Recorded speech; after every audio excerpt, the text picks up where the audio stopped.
19. Okay. Wasn't quite 20 yet. Well, no, see, I was 42. I wasn't quite 19. I was still 18. Yeah. I was born 23, in December 23. And I enlisted in, I think it was in June 42. Yeah. Then I turned 18. I was 17 when I graduated, and I turned 18 December 20th, just 2 weeks after Pearl Harbor, which was the 7th, basically 2 weeks. So then I started college and eventually enlisted. As I said, they let me finish a semester of school, and then I went into the Navy pilot training course, and I was in that for almost a year when they decided that they didn't need any more pilots, so we ended up on these landing craft. Well, we loaded up our tanks in Island Saipan, which is near the Philippines. That's where the Marines had a base. And several days before. And then we arrived in the dark the morning of the 1st of April. And at sunrise we started our attack on the island, and immediately went in and started unloading our tanks. And of course there were hundreds of ships that were unloading and beaching and unloading, that, you know, strung out for a mile or so along the beach. And we got that done, and then, as I said, we started shuttling back and forth between the big ships and the beach again, carrying supplies and troops and smaller vehicles like trucks and jeeps and those types of vehicles. And it was probably around 5 o'clock in the evening is when when I got hit in the lighter. And pretty much we continued doing this until about dark. And then we went back out in the harbor and anchored until the next day when we started the business of shuttling in supplies and stuff. And then at times we were carrying, by that time there were wounded on the beach, and we started carrying wounded out to the hospital ships. And we were there several weeks doing that same duty, going back and forth, carrying supplies, troops, carrying wounded back out. And after about 3 weeks then we departed and went back up to the Philippines, as our duties were pretty much over in that campaign. I was directing fire against the aircraft, and I would tell them where the craft was coming from, like 12 o'clock or 1 o'clock or 2 o'clock, and how high it was, and an elevation like 20 degrees, 30 degrees, whatever, and to open fire. Of course, most of them had aircraft, but we also had we have twin 40mm anti-aircraft, we had 20mm aircraft, and we had 50 caliber machine guns that we were firing, and usually we're firing at them coming in head on.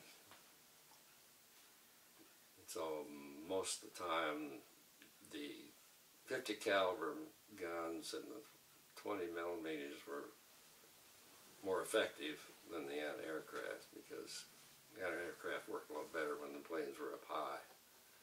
And these were coming in pretty low, like 20, 30 degrees or so. And that's what I was doing. I was busy giving orders. When all of a sudden, wham, this hit me.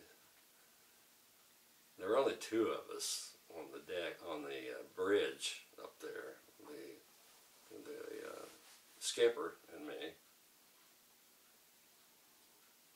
And there wasn't any place to hide. I mean, we were exposed basically from the waist up. The rim around the bridge extended up to about waist high.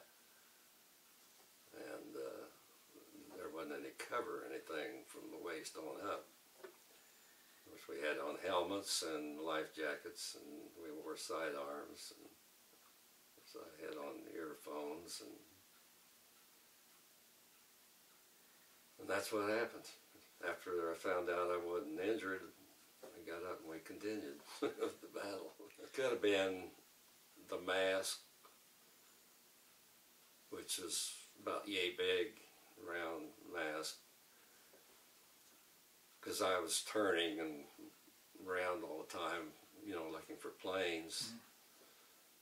And I could have been turned towards that or near that, and I could have glanced off of that mask at the time. And in fact, as I remember, I was standing almost side by side, a little behind that mask,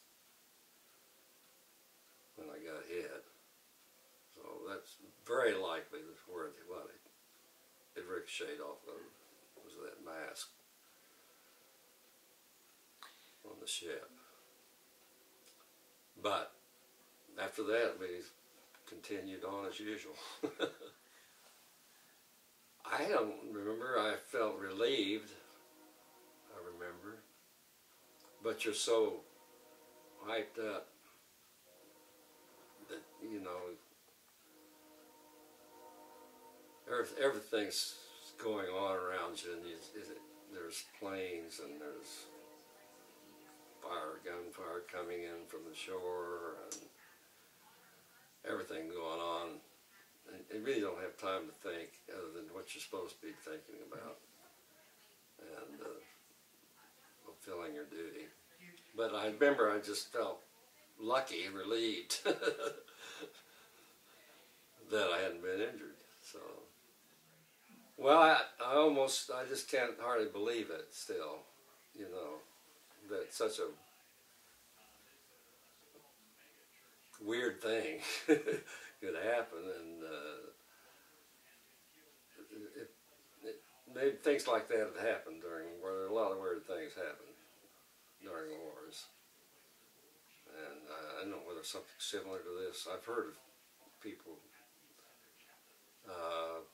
being hit in their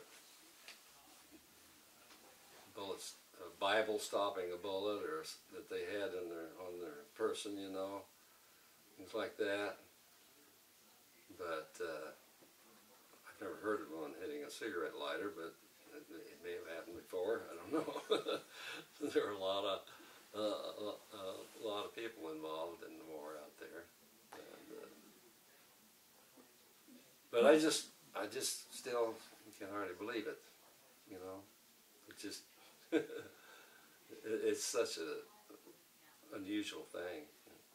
Well, these are all mostly called campaign medals, different campaigns we were in, the Philippines, Iwo Jima, Okinawa, and the Asian conflict, and that's my dog tags, and that's painting I did on the conning tower of our ship. You can see it, it's not in color, but it's a Mexican gunfighter that was popular back in those days, called Panchito, and he's on a little island with palm trees. Anyway, I did that, and These are our insignias, the amphibious insignias, and that's me on the ship with the sidearm and helmet, and that's our ship, what you can see of it up there. I think it has, my eyesight's not any good anymore. The bow doors are open, aren't they, and the ramp down? I think we're beached. Yeah. Can't see me, but I'm actually up on the conning tower, up on top there, when the picture was taken.